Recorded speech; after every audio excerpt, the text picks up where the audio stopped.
யூரோப்போட middle இருக்கக்கூடிய ஒரு country. War, secrets, inventions, underground cities, even vampire stories எல்லாமே connect ஆகக்கூடிய ஒரு கண்ட்ரின்னு சொல்லலாம். அதுதான் செர்பியான்னு சொல்லக்கூடிய ஒரு கண்ட்ரி. இது ஜஸ்ட் ஒரு நார்மலான யூரோப்பியன் கண்ட்ரி மட்டும் கிடையாது. இந்த கண்ட்ரிக்குள்ள பார்த்தீங்கன்னா நிறைய மர்மமான உண்மைகள் எல்லாம் இருக்குது. ஸோ அதெல்லாம் என்னென்னு சொல்லித்தான் இன்னைக்கு நான் இந்த வீடியோவில் பார்க்க போகிறோம். ஸோ வீடியோவை ஸ்கிப் பண்ணாதீங்க. லாஸ்ட்டாக சொல்ல போகிற உண்மை பார்த்தீங்கன்னா ரொம்பவுமே இன்ட்ரெஸ்டிங்காக இருக்கும். வாங்க வீடியோக்குள்ள போலாம்.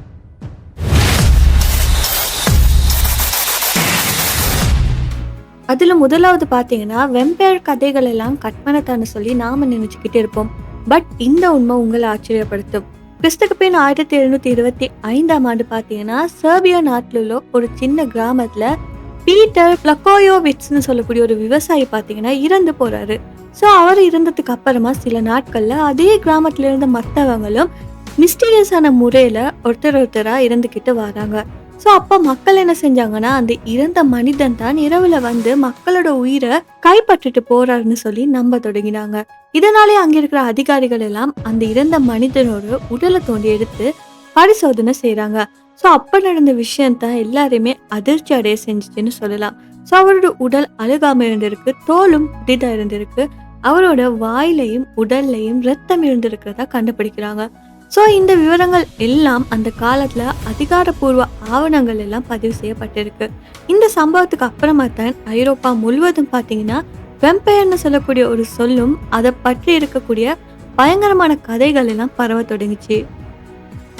அதுக்கப்புறம் பார்த்தீங்கன்னா இன்னைக்கு நம்ம பயன்படுத்தக்கூடிய மின்சாரம் தொடர்பான பல அடிப்படை கண்டுபிடிப்புகள் எல்லாம் நிக்கோலா டெஸ்லான்னு சொல்லக்கூடிய ஒரு அறிவியலாளரால தான் உருவாக்கப்பட்டிருக்கு.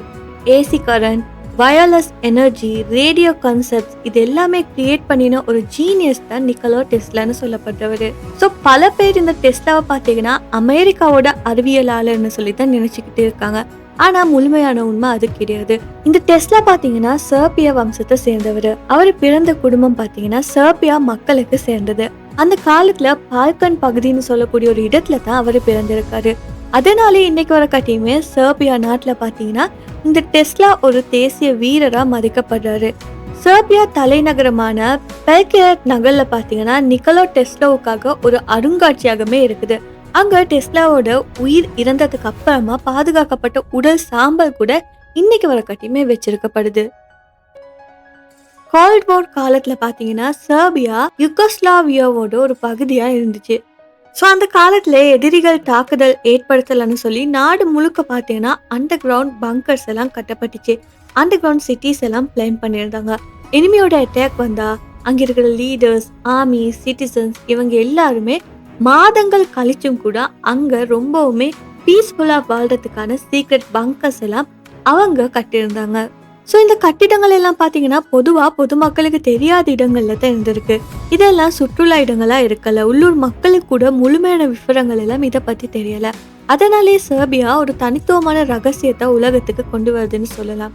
நிலத்தை கீழே இருக்கிற நகரங்கள், ரகசியமான போர்க்கூடங்கள் எந்த தாக்குதலையும் எதிர்கொள்ளும் வகையில கட்டப்பட்டிருக்கு.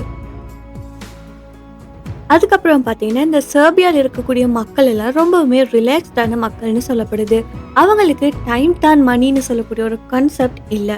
ஸோ மீட்டிங் 10 மணிக்கு ஸ்டார்ட் ஆகுதுன்னா 10:30 வந்தாலுமே கூட ஒரு மிகப்பெரிய இஷ்யூவா அங்கே இருக்காது.